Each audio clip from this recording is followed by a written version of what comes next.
Ito, may gagawin tayo. Ayan, itong mixer. Ano nangyari dyan, Jomar?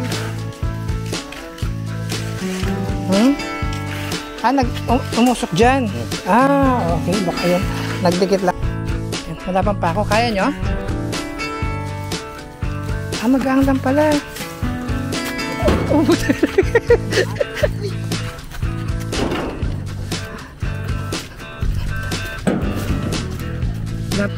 Original pa, yung mga yakal talaga. Ay, maganda. And dalawang deliver mo. Ngayon.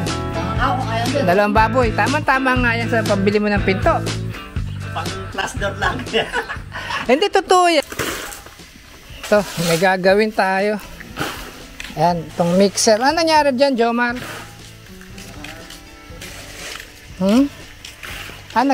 Umusok dyan. Okay. Baka yun. Nagdikit lang dyan. Sino nakasira? Yung nguso kung makaturo. Ay, kung ginagantasan.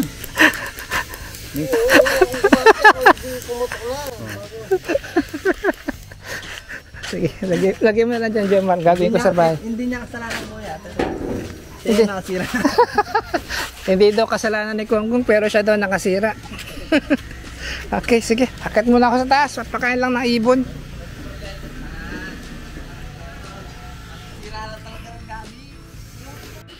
Original pa, yung mga yakal talaga. Ay, maganda. And dalawang deliver mo. Ngayon. Dalawang baboy. Tama-tama nga yan sa pambili mo ng pinto. Pang class door lang. Hindi totoo yan. Alam mo sa Manila, may bumibili ng bahay, yung mga kontraktor, bumibili ng lumang bahay na ipagigiba.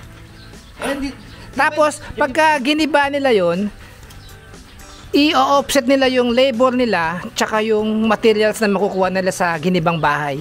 Tapos ngayon, yung mga second hand lumber, ganun yun eh. Diyan sa may Bacolor, ano? Sa may Betis. Ang daming diyan sa may ano eh, mga luma. Mas matibay pa yung mga unang kahoy. Pag sa mga yakal, nako. Sayang yung lumang kahoy na pinabayaan lang. Totoo yan, ganun yung mga ano eh. Namimili ng lumang bahay pagigiba. Sa main door. Ala. Asat yung maano lang, main door. Tapos yung mga, di ba may, yung pinag-islaban, tapos plywood. Yung ginawa ko ng dirty kitchen sa likod. Phenolic board. Ito may dirty kitchen sa likod. Tapos bumili lang ko ng aero na 24. 24 haba. Hindi, yung 24 na kapal. 26 daw standard eh. May 24 lang. Hindi.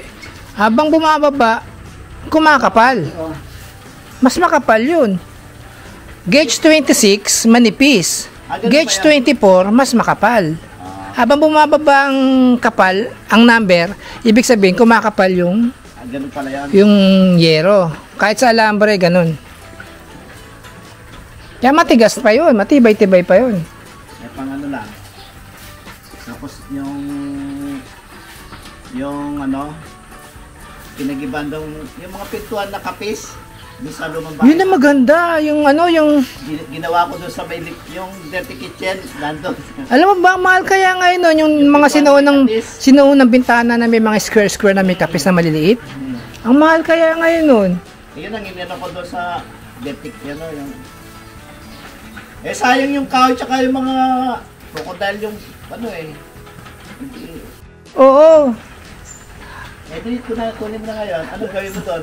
Ano na ng orchids? Lalagyan ng orchids yung poste.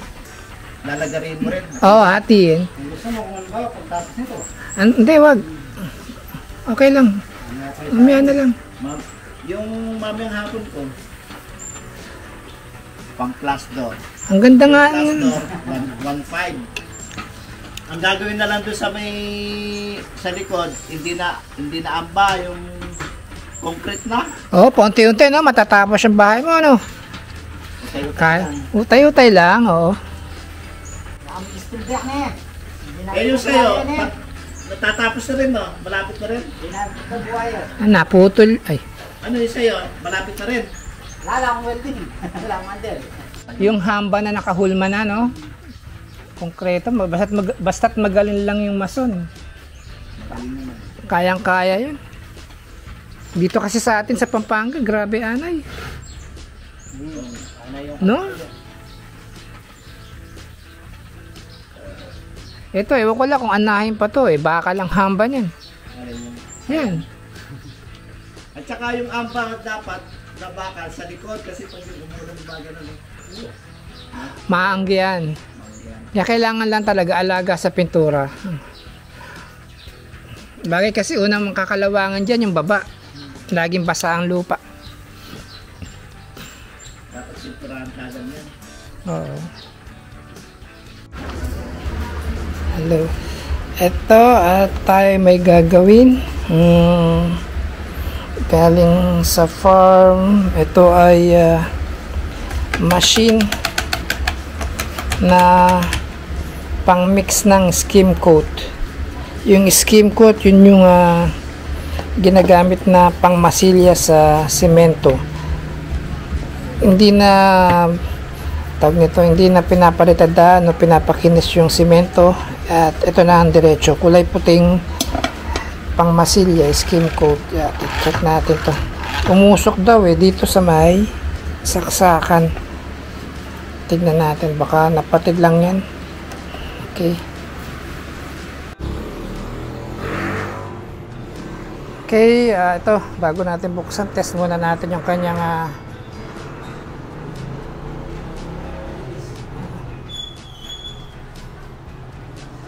wala nga. Wala, baka nga putol dito to. Okay, check natin. Open na natin to. Okay, wait lang. So, try natin. Buksan muna dito sa kanyang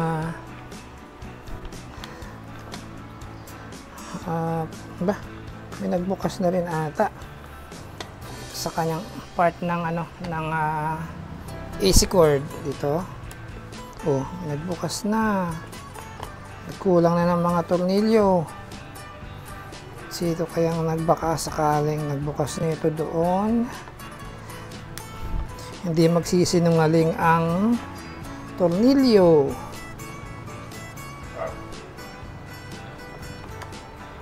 Hindi, siguro baka nga naman sakaling kaya nila, ay pwede naman nilang gawin din. Ganun lang naman yun. Okay. Walang tornilyo. Ito, meron. Lobat yung aking motor na pang charge. Ay, pang charge, pang screw, kaya mano-mano muna tayo dito. Kung dito sa part na yan umusok, sa may cord na yan, malamang ito ang putol. Dalawang linya siguro ang putol dito, gawa ng ang nangyari dito ay numipis yung wire, nag-init, nagbaga hanggang sa naputol. Hindi niya nakayanang paandarin yung motor. Etong machine na to, parang barena lang to na merong nilagyan ng talim sa dulo na para mag-mix yung isang bagay o yung mga yan, tulad nga ng skim coat. Kasi yung skim coat kung imimix ng mano-mano, napakahirap. Kasi ito pwede na itong i-mix mga kalahating timba, minsan pa nga sobra pa sa kalahati, mini-mix na ito. So super lapot yun, kaya laking bagay ito sa mga nagmamasilya, lalo na sa marami ang timpla. Ito ang the best talaga na pang mix sa mga skim coat. Talaga nami-mix siya. Meron pa siyang adjustment ng pwedeng mabilis, pwedeng mabagal. Nako-control siya. Meron siyang control diyan sa may kanyang hawakan para ma-adjust ang bilis at bagal niya. Okay. Upya. So ngayon, check natin yung kanyang continuity. Okay, continuity test tayo. Buzzer. Yan.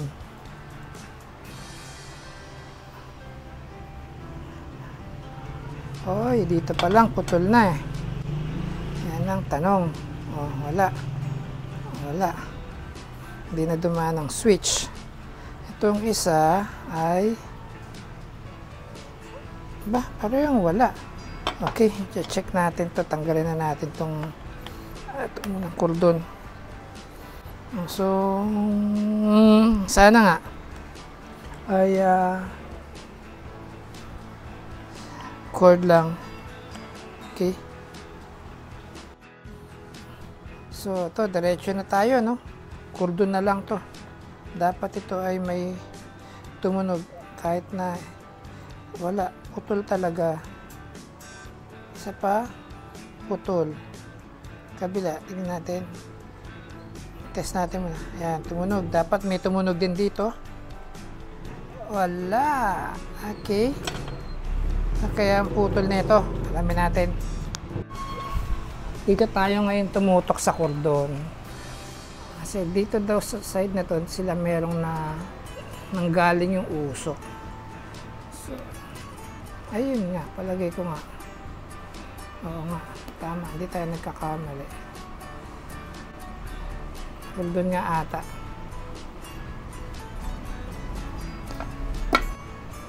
Okay. Okay, kuha tayong to alambre. Ay, alambre perdible. Okay, so gamit tayong perdible. Check natin kung hanggang saan nga ba ang may putol at malaman natin kung saan ang putol nito. Parang ito, bakit nangitim dito sa loob? Okay, tingnan natin. Tusok tayo dito. Yan. Tingnan lang natin kung putol itong part na itong brown. Tingnan natin. Pag ito ay hindi tumunog, okay siya, buo. Itong kabila, tumunog naman. Dapat tumunog siya ng ganyan. Yan. Kaso itong blue ay wala. Ay, tumunog. Teka muna. Lulus. Yan. Tusok ulit tayo ng ating perdible. Ito. Meron pa din. Tapos itong brown. Oh. Meron ulit. Kanina wala. Dito tayo sa plug at hanggang dito kung tutunog. Wala. Wala. Ito ngayon ang mahirap hanapin. Yung mga ganitong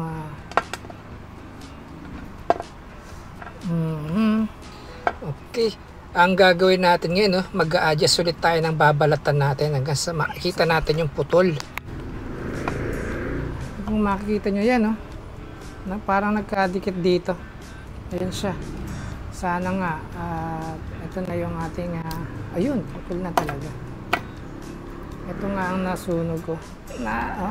Musok, itim. Ito. Ayan. Kitang-kita naman. Ebidensya. Ito talaga ang putol. Okay? So, umiksi na ang cordon ng miksi. Laki din mga isang dangkal din ang nawala. Okay. Putol nga talaga siya. So ito. Nako. Ano na talaga. Malutong.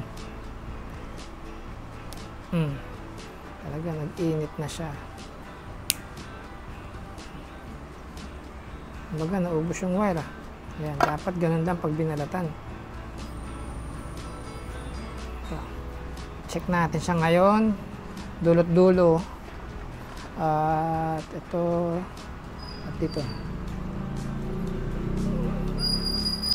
Ayan, okay na siya. Nag 0-0 at the same time tumutunog. Dapat itong kabila ay ganun din. Ayan. Okay. So, dito tayo ngayon. Ayusin na natin itong pinaka-cordon na to at ikakabit na natin doon sa kanyang pinaka-motor. Okay. Ayan. Ganda-ganda. Makapal. Ayan. Di tulad kanina manipis yung nabalatan natin. Ito ngayon.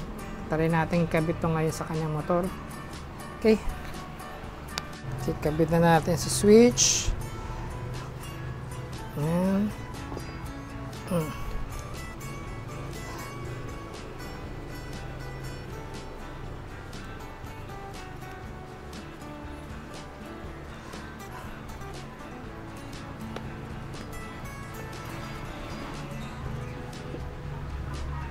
Okay. Maigpit naman ba? Kailangan kasi ito maigpit para hindi nag-iinit ang wire.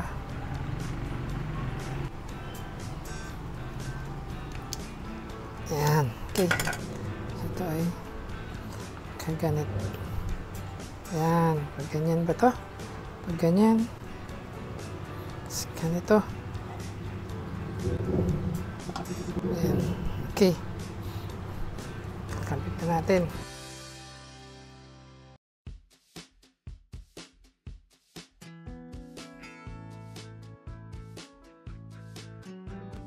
Okay. Sasaksak natin at ating ite-test na ito.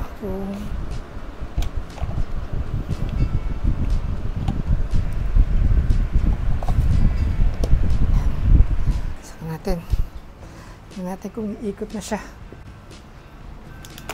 Yun. So, yan. Kita nyo.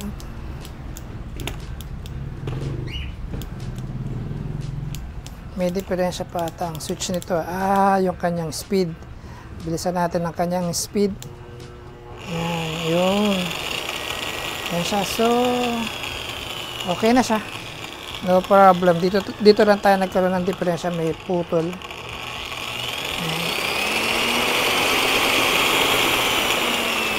Okay, pause na lang natin to.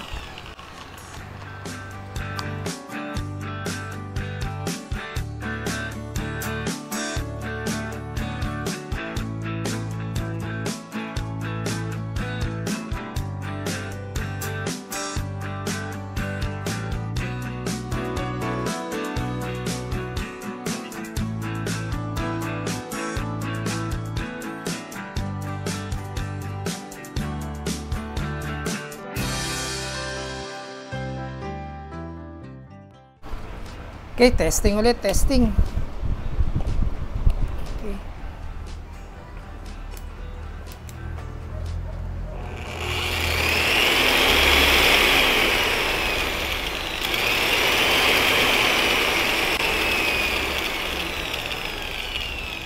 May speed control kasi siya ito. Kanyang speed control.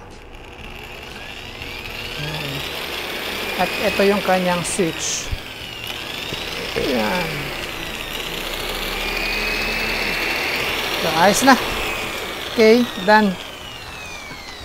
Sa araw na to, nakaisa na tayo. Okay. Yung kanina nga rin pala, doon kila Rambo, nung nasa lechonan ako, kumukurap-kurap daw yung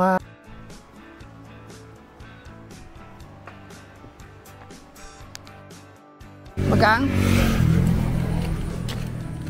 Na lang. Patayo na lang ako dun. Ito, sa bubong na lang dito. Kaya wala bang pa ako? Magang lang ba? Paliparin natin yung drone. Tingnan natin kung aabot doon sa Iglesia ni Cristo. Tatry natin. Sige, wait lang. Wala bang pa ako? Kaya nyo? Magang lang pala.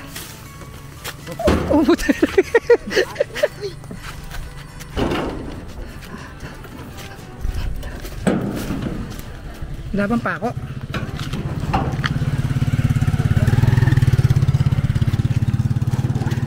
Ayan. Teka, okay. Ano natin yung ating camera.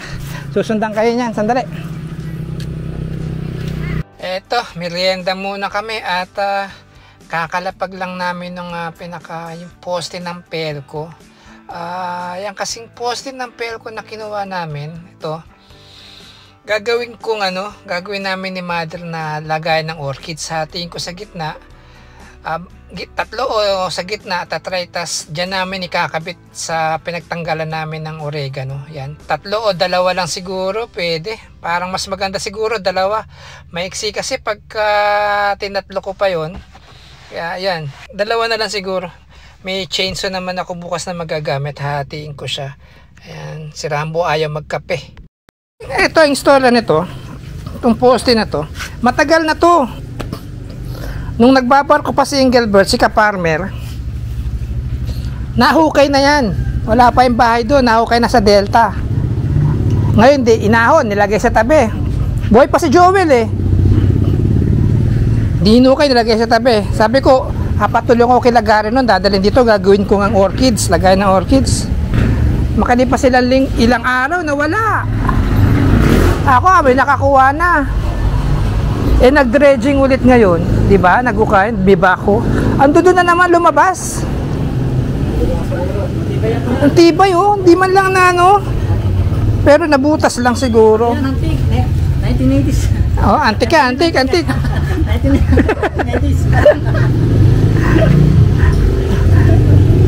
Wala pa, baka may ahas ah. Wala ba? Ha?